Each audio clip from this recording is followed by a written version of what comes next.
Hello everybody, welcome to another Reds video. You could say this is part 2 to the one I did early in the morning / late last night when the rumors of the Langoni transfer to Montreal rumor started. We've gotten more news since then, and there's been another wrinkle to that as well, and I wanted to discuss it a little bit. That's why I held off on this. I was going to do this a couple hours ago. This was more around 3 o'clock, but I've waited till 5 because, again,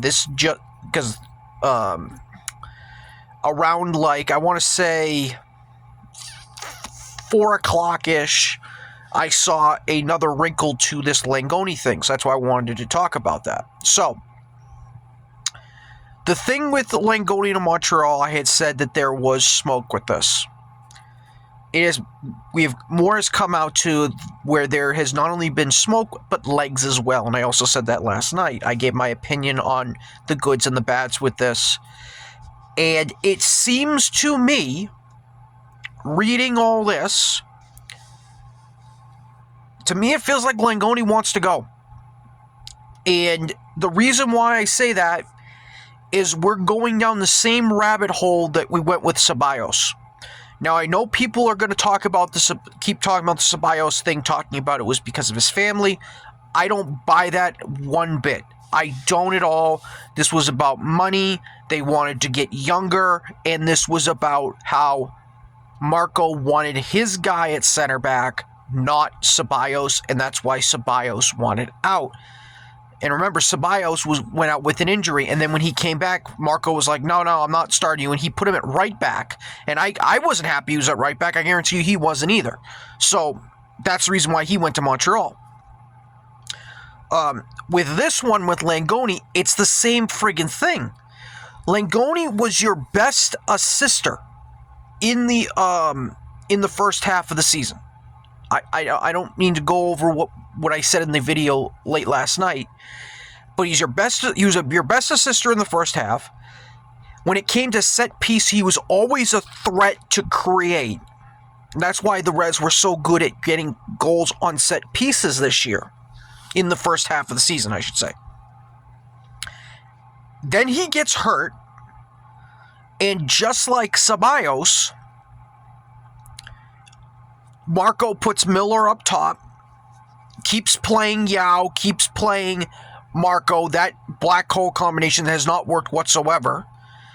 And Langoni gets back, and we hear, oh, he's not fit. He's not fit. Yet he can come on the bench off the bench for 2 straight games. Oh, but he's not fit. He's not going to start. And then we hear the rumors that Langoni is going to be transferred out, and Montreal was the big one that we heard last night. And again, this is exactly like the Ceballos thing. Langoni gets hurt. Marco plays the guys he wants to play because Langoni and Ceballos weren't his guys. They get hurt. They come back, and Marco won't give them their job back. And he goes, no, you're coming off the bench. Which is a huge mistake.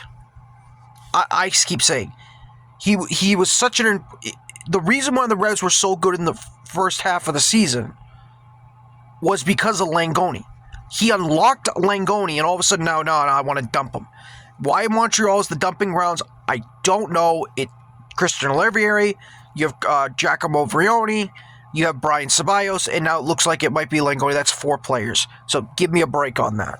But I do want to talk a little bit more about before I get distracted and go off on that, talk about what has more come out on the Montreal side. So, on the Montreal side, we have kind of reporting on what has gone down. So, when it came out, and by the way, I also want to talk about we're going to talk about Peyton Miller in a little bit as well. I just need to find it, so give me a second. So here we go. So this is coming from... Now remember, this is from the Montreal thing. So this is in French, but this is the translation portion of it. So the first one the first thing I found was from a guy with the handle of Maximine Truman. And he says in his thing, and he starts with the shush emote. According to my information, the CF Montreal did indeed present an offer to the Revs, but they found the transfer fee too low. And no, the CF Montreal does not think that Langoni is worth $7 million, which was the value of his latest transfer. It'll be interesting to see if the two clubs can find common ground. Things can move quickly. And then he talks about how Langoni would not be the only attacker advancing or joining him. Let's be clear on that first thing. Montreal does not think Langoni is worth $7 million, because that's what the Revs paid, and it was their record for a transfer. The Revs are trying to recoup on that. You're not going to get it, New England. You're not. Not with the way he's played in his career here. Yes, he had a breakout year, you could say, this year. 2 goals, 6 assists in the first half. Really good for him. Not worth $7 million, considering the first 2 years he was an utter crap. And he hasn't been worth that money. Now, another thing I heard, this is from another guy, this is from Frederick Lord. And Frederick Lord is one of the MLS Apple TV guys, analysts, I would say. And apparently he has a podcast. And he says this, since we don't have a podcast this week, a quick hop on Twitter. I can confirm the Langoni rumor that's been circulating for a while now. So apparently this rumor has been circulating for a while in Montreal. We as Revs fans didn't see it till last night, but apparently this rumor's been out there. So this has me thinking, how long has the Revs been shopping him while telling us that they're not? Which I have my thoughts on that, which is why I think Langoni is pissed. But hear me out. They said the NA finds the CF Montreal offer not generous enough. And it says, in short, Montreal only wants to cover the transfer fees from the Revs. And it says, and then when they ask for clarification on it, he goes and says the Revs haven't paid the full transfer fee for Langoni. Montreal offered to pay the remainder. So I looked on to figure out, like, okay, if the Revs haven't paid the full $7 million, how much have they paid? Because then that tells me they still owe Boca money. That's how I take that. And Montreal is offering to pay off the rest of the debt to Boca. That's what it sounds like to me. Now, it doesn't sound like, reading this, that Montreal, again, wants to pay the $7 million that it sounds like the Revs are asking for. It sounds like they just want to cover what the transfer was, which to me, this sounds very similar to the Veroni thing. And if you remember with the Giacomo Veroni thing, we were still paying for Veroni when we sent him to Montreal. The last time we did a DP move and we sent him to Montreal, we were still paying Montreal. Now, the reason why I think, and I'm being serious when I say this, the reason why I think Langoni himself is pissed, and again, I'm not in the room with them, I'm just saying how this feels. If Langoni wants out, and it sounds like he does, because because Marco won't start him and he's not his guy. Because it's the same thing with Ceballos. Ceballos was really good, and Marco said, nope, get rid of him. And they shedded salary. That's what they did, because they haven't added anybody to replace him. When you look at it from the Langoni standpoint, if Langoni wants out, why isn't the team making it easier to let him go? Because remember, we kept hearing for the Ceballos thing, oh no, it's because of his family. That's the reason. Yet when you hear the rumblings, him and the staff, him and Marco didn't see eye to eye. Gee, I wonder why. So, with the Langoni situation, if he wants out, just let him go. Why are you trying, as the Revs, trying to recoup on your investment?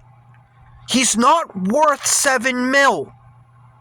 You're not going to get that money back. You overpaid for him to get him here. That's the reason why you gave him a record, the record transfer, because you wanted him and you wanted him here. That's why. Now, the other thing this would open up for the Revs, and I talked about it yesterday, it would get rid of the DP structure that they're on, which is the two DPs and 4 U22s. That's what I was saying. It would get them off that. And then you could then have a third DP because you'd have 3 U22s. Because believe your U22s that you have right now, it's Brooklyn Reigns, Brooklyn Reigns, Feingold, Langoni, and it's not Miller. I'm trying to remember who the other guy is. Is it Kohler? It could be Kohler. The reason why I say it's not Miller, and I think I said Miller yesterday, was because that's the other thing that came out today with that. Because people were wondering with the Revs, oh, what are they going to do with that open spot? What are they going to do? We're hearing rumors that they're just going to use that U22. They're going to just stay with the U22s and put that on Miller, which would be a huge mistake. You're downgrading your team. You already downgraded when you got rid of Ceballos. And the Revs media people kept saying, no, that's fine, Kohler's good. They kept trying to whitewash that. Now if Langoni goes and you don't upgrade there and you don't improve, we're probably going to see the same thing. The media people are going to say, oh no, Langoni didn't want to be here. He was a locker room distraction. And they're just going to whitewash what he did in the first half. Oh no, he didn't want to be here. So that's the problem I have with this now. If you're going to just if you're going to stay with the fucking two DPs, 4 U22s, and just turn Miller into that U22, I'm sorry, you're dumb. It's stupid by the Reds front office. Now, speaking of dumb, we found out today, this is what happened. This is what was posted at 3 o'clock this afternoon, basically. So we found out that Anderslecht, I believe is how you pronounce the Belgian team, they made a formal offer for Langoni. Now, if you remember weeks ago, I want to say it was a couple weeks ago, it feels like it was, I don't feel like it was a month, there was reports that Langoni was going to go to Belgium. And there was an uproar from the fans going, what are you doing? What are you doing? And then when they asked Tierney said, we have had no communication with any club outside of MLS. Which means they didn't have any contact with Belgium, even though the reports said they did. Okay, so that would explain why you're basically saying you had contact with only Montreal. So I didn't buy that for a beginning. Now all of a sudden, now that Anderslecht has submitted themselves an offer for Langoni, which we have no idea how much it is. But if that is the case, once again, it's showing that Tierney is talking out of his ass, and it's not a good look for him. Because I can tell you right now, for his first year as sporting director, and because he's in that transfer window right now, he's done a shit job. It is literally Kurt Onalfo 2.0. I warned people that this could be it. This could be Tierney. This Tierney could be just a Kurt puppet. It's looking like it because it's been a disaster of a transfer window, you could say, for the Revs. Oh, they got Jack Harrison. That is the only and last hope of an addition to do anything with this Revs team right now. Because Wilson Harris, so far in his first 2 games, doesn't look usable right now. Zambrano and Yao completely off. And I want to be clear, the Yao is not on Tierney, but Zambrano is. Zambrano was signed by Tierney. So that's looking like an awful move right now. And then they get rid of Ceballos. They have not addressed any center back depth. I've seen no leaks or anything linking Revs to any center backs, but Tierney keeps saying they're linked to 1 to 2 players. So if you lose Langoni, you're going to open up a U22 spot, you're going to open up an international slot and a senior slot. So, again, you could make noise here. But the rumors I keep hearing about how you're trying to nickel and dime Montreal out to get as much as you can to recoup on what you paid for from Boca Juniors. I'm sorry. You don't look impressive, Revs. I'm sorry. You look like you're trying to fleece teams, and you don't sound like you want to bite the bullet. It doesn't sound like it. And you've already screwed over Ceballos. You're screwing over Langoni. I mean, I understand Langoni practiced today. But if he wants to go and you aren't letting him because you want to make as much money as you can, that's not in good faith. It's not. But we'll see what happens. Like I said, that was just a part 2 of what happened today. I've not seen anything regarding any more news regarding the Langoni situation. It's more just about how it sounds like there's been a deal put in place from Anders Leaks in the last 3 hours, you could say officially, and the Revs and Montreal have been talking back and forth, and there was an offer submitted and what it sounded like Montreal was willing to do and what the Revs are asking for. So, again, we'll see what happens on that front. If Langoni is still here, in my opinion, for the next week, if he's still here next week, I'm going to just say I think the relationship's only going to get sour.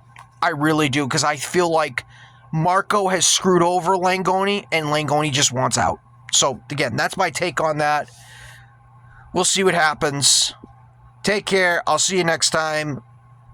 If I have more news to share, I'll post it. Take care. See you next time.